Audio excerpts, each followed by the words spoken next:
यतिखेर हेर्दै हुनुहुन्छ त्रिशुली खबर टिभी। 24 घण्टा ताजा खबरको लागि हाम्रो च्यानललाई सब्स्क्राइब गर्नुहोला, नजिक रहेको बेल आइकन दबाई हामीसँग जोडिनुहोला। विकासको काममा अवरोध नगर्न भन्दै सर्वोच्च अदालतले पत्र लेख्न सांसदहरूको माग। विपक्षीका वकिलको अब्जेक्सन पछि संवैधानिक नियुक्ति विरुद्धका रिटमाथिको सुनाई स्थगित। नेकपा एमाले अध्यक्ष केपी शर्मा ओली आज झापा घर जाँदै। केपी ओली झापामा कार्यकर्तासँग संवाद गर्दै बोल्न चाहनेहरूले पहिले नाम टिपाउनु पर्ने। अर्थ मन्त्रालय प्रधानमन्त्रीको पर्खाई संसदीय छानबिनको निचुड्की जनार्दन शर्माको पुनरागमन।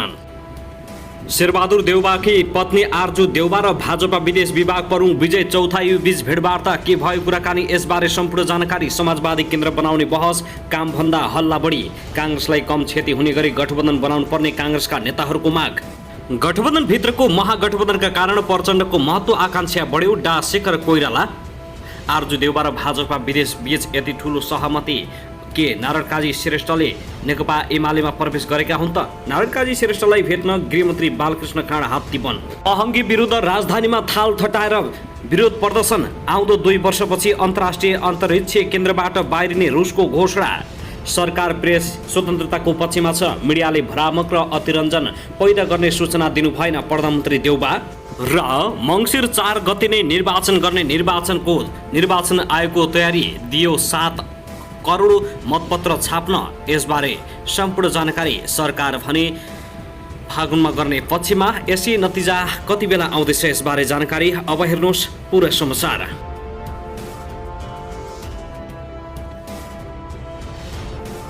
दर्शक महानुभाव नमस्कार, तपाईहरूलाई हार्दिक स्वागत छ हाम्रो च्यानल त्रिशुली खबर टिभीमा। यदि हाम्रो च्यानललाई अहिलेसम्म सब्स्क्राइब गर्नुभएको छैन भने सब्स्क्राइब गरी नजिक रहेको बेल आइकन दबाई हामीसँग जोडिनुहोला। दर्शक महानुभाव, फेरि पनि हामी तपाईहरुमाझ निकै महत्त्वपूर्ण अपडेटका साथ उपस्थित भइसकेका छौं। यो भिडियोलाई अन्तिमसम्म हेरी हामीले साथ दिनुहोला। दर्शक महानुभाव, हाम्रो मेहनतको लागि एउटा सानो लाइक गर्न भनी नभुल्नुहोला। कहाँदेखि हेर्दै हुनुहुन्छ, के भन्न चाहनुहुन्छ, तपाईको मनमा लागेको प्रतिक्रिया अवश्य पनि कमेन्ट गर्न नभुल्नुहोला। दर्शक महानुभाव, के तपाईँ हाम्रो च्यानलमा नियमित श्रोता हुनुहुन्छ? यदि नियमित हुनुहुन्छ भने तल कमेन्ट बक्समा नियमित अथवा रेगुलर लेख्नुहोस्। यदि तपाईँ नयाँ हुनुहुन्छ भने सब्स्क्राइब गरी जोडिनुहोस्, ताकि नयाँ अपडेटका साथ हामी तपाईहरुमा छलफल उपस्थित हुने गर्दछौँ। हाम्रा अपडेटहरू तपाईहरूलाई के कस्तो लागिरहेका छन्, सल्लाह सुझाव प्रतिक्रिया कमेन्ट बक्समा छोड्न नभुल्नुहोला।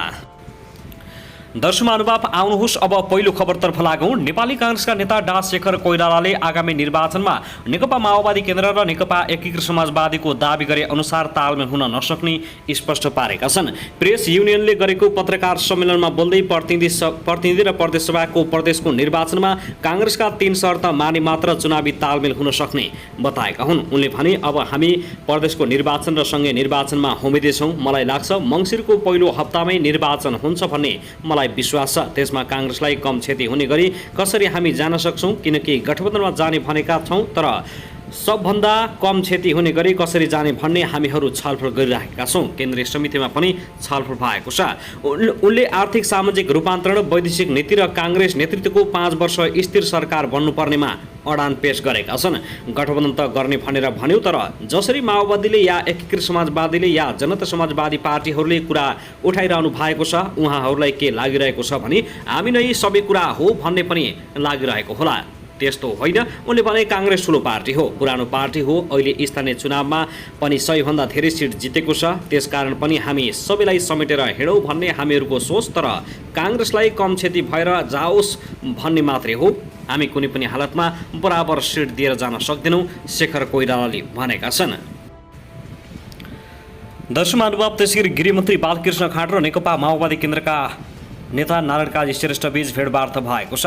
आज बिहान नेता श्रेष्ठको निवास हात्तीवनमा उनीहरू बीच भेटवार्ता भएको हो। भेटमा प्रतिनिधि सभाबाट पारित भई राष्ट्रिय सभामा रहेको नागरिकता विधेयकसँगै अन्य समसामयिक राजनीतिक विषयमा छलफल भएको बताइएको छ। राष्ट्रिय सभा सांसद समेत रहेका नेता नारायण काजी श्रेष्ठ नागरिकता विधेयक प्रतिनिधि सभाबाट पारित भएकोमा असन्तुष्ट भएका छन्। हिजो मात्रै उनले प्रक्रिया र अन्तर्वस्तु दुवै हिसाबले विधेयक गलत ढङ्गले अगाडि बढाइएको भन्दै सार्वजनिक रूपमै सरकारको आलोचना गरेका थिए। आज राष्ट्रिय सभामा नागरिकता विधेयक निर्णयार्थ पेश गर्ने कार्यसूची रहेको सन्दर्भमा विधेयकलाई लिएर असन्तुष्ट रहेका श्रेष्ठलाई भेट्न गृहमन्त्री बालकृष्ण खाँड हात्तीवन पुग्नुलाई चासोका साथ हेरिएको छ। सत्तापछिकै प्रभावशाली सांसद विधेयकको विपक्षमा उम्मिँदा गलत सन्देश जाने भन्दै गृहमन्त्री खाँड श्रेष्ठलाई भेट्न उनकै निवास पुगेका हुन्। दर्शक महानुभाव, त्यसैगरी पछिल्लो समय सत्तारूढ दल नेकपा माओवादी केन्द्र र नेकपा एकीकृत समाजवादीका अध्यक्ष दलले समाजवादी केन्द्र निर्माणको पहल गरिरहेका छन्। नेकपा माओवादी केन्द्रका अध्यक्ष पुष्पकमल दाहाल र नेकपा यसका अध्यक्ष माधव कुमार नेपालले बहसमा ल्याएको समाजवादी केन्द्र निर्माणको बहसले सत्ता गठबन्धन नै तताएको छ। प्रचण्डले चिराचिरामा विभक्त कम्युनिस्टहरूलाई एउटै छातामुनि ल्याउन समाजवादी केन्द्र निर्माण गर्न पहल गर्नुहुनुपर्ने बताएका छन्। उनको यो पहललाई एमालेबाट बाहिरिएर नेकपा एकता राष्ट्रिय अभियान चलाइरहेका वामदेव गौतम, सङ्घीय समाजवादी पार्टीबाट निष्कासनमा परेका डा बाबुराम भट्टराई, नेकपा एमालेबाट चोइटिएर नेकपा यस गठन गरेको उक्त पार्टीका अध्यक्ष माधव कुमार नेपाल लगायतले साथ दिइरहेका छन्। प्रचण्ड, माधव नेपाल, झलनाथ खनाल, वामदेव गौतम समाजवादी निर्माण गर्न लागि परेका छन्।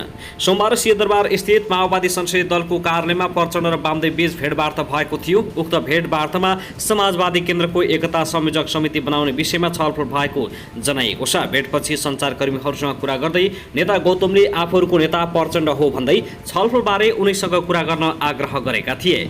यता नेपाली काङ्ग्रेसका नेता डाक्टर शेखर कोइरालाले काङ्ग्रेससँग बार्गेनिङ गर्न मात्रै वाम गठबन्धनको बहस भइरहेको बताएका छन्। सत्ता गठबन्धनका 5 दल मध्ये काङ्ग्रेस बाहेकका दलले चुनावी तालमेल गर्ने आवाज उठाइरहेका बेला नेता शेखर कोइरालाले भने सङ्घीय चुनावमा काङ्ग्रेससँग बार्गेनिङ गर्न मात्रै वाम गठबन्धनको बहस भएको बताएका हुन्। बुधबार नेपाल प्रेस युनियन प्रसारले वीरगञ्जमा आयोजना गरेको पत्रकार सम्मेलनमा बोल्दै उनले वाम एकताको नाममा काङ्ग्रेससँग बार्गेनिङ गर्न चलखेल भइरहेको आरोप लगाएका छन्। माओवादी, एकीकृत समाजवादी र जसपाले तालमेलका कुरा जसरी उठाइरहेका छन्, यो सिट बार्गेनिङ गर्नका लागि हो, हामी नै सबै हौँ भन्ने उनीहरूलाई लागेको छ। तर बुझ्नुपर्ने कुरा के हो भने नेपाली काङ्ग्रेस लारस ठुलो पार्टी हो, उहाँहरूले राम्रोसँग बुझ्नुपर्छ। दर्शक महानुभाव, त्यसगरी प्रधानमन्त्री शेरबहादुर देउवाकी पत्नी आरजू राणा देउवाले भारतीय जनता पार्टीका विदेश विभाग प्रमुख विजय चौथवाइलेसँग बुधबार भेटवार्ता गरेकी छिन्। नयाँ दिल्लीमा साउन 8 गते पार्टीघरको शल्यक्रिया सके लगतै आरजूको राजनीतिक दौड सुरु भएको हो। नेपाली काङ्ग्रेस केन्द्रीय सदस्य समेत रहेकी आरजूले चौथवाइलीलाई भेटेर राजनीतिक संवाद अगाडि बढाएकी छिन्। अब उनी करिब 1 महिनादेखि दिल्लीमा छिन्, जहाँ यसअघि भाजपाकै निम्तोमा पुगेका नेकपा माओवादी केन्द्रका अध्यक्ष पुष्पकमल दाहाल प्रचण्डसँग पनि उनले नेपाली दूतावासमा भेट गरेकी थिइन्। आरजूको साउन 8 मा भारतको नयाँ दिल्ली स्थित म्याक्स अस्पतालमा पाठेघरको शल्यक्रिया भएको थियो। आरजूले स्त्री रोग चिकित्सक दय डा हरित चर्तुवेदी र कङ्किता बात्रा मोदीलाई सफल शल्यक्रियाका लागि धन्यवाद दिएकी छिन्। आरजू गत असार 27 गते नयाँ दिल्ली स्थित पुगेकी थिइन्। उनी स्वास्थ्य उपचारका लागि भन्दै दिल्ली पुगेकी हुन्। आरजूको दिल्ली बसाइबारे दिल्ली स्थित नेपाली दूतावास जानका रहे पनि उनका राजनीतिक भेटवार्ताबारे भने अनभिज्ञ भएको जनाएको छ। नियमित फलोअपका लागि आउनु भएको भन्ने सुनेका छौँ, त्यसबाहेक उहाँका यहाँ अरू कार्यक्रम भए हामीलाई जानकारी छैन, दिल्ली स्थित नेपाली दूतावासका एक अधिकारीले भनेका छन्। आरजू त्यसअघि गत जेठ 28 गते नयाँ दिल्ली पुगेकी थिइन्। नयाँ दिल्ली स्थित म्याक्स अस्पतालमा उनले स्वास्थ्य उपचार गराएपछि त्यसबेला उनले केही भाजपा नेतासँग पनि भेटवार्ता गरेकी थिइन्।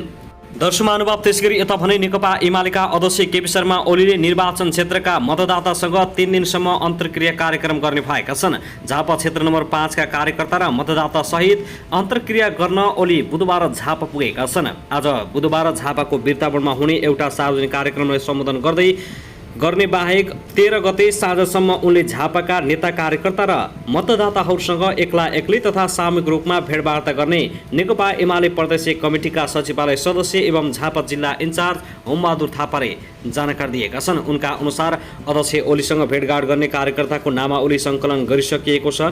अध्यक्षसँग भेटवार्ता गर्न चाहने जनवर्गीय सङ्गठन, स्थानीय अगुवा कार्यकर्ता र मतदाताहरूको नामावली सङ्कलन गरेर सामूहिक रूपमा कम्तीमा 1 घण्टा भेट्न पाउने गरी शेड्युल तयार पारिसकिएको छ। थापाले भने यसपालि प्रशिक्षण भन्दा पनि दोहोरो कुराकानी र अन्तर्क्रिया हुने भएकाले सबैले आफ्ना कुरा खुलस्त रूपमा राख्न पाउनेछन्।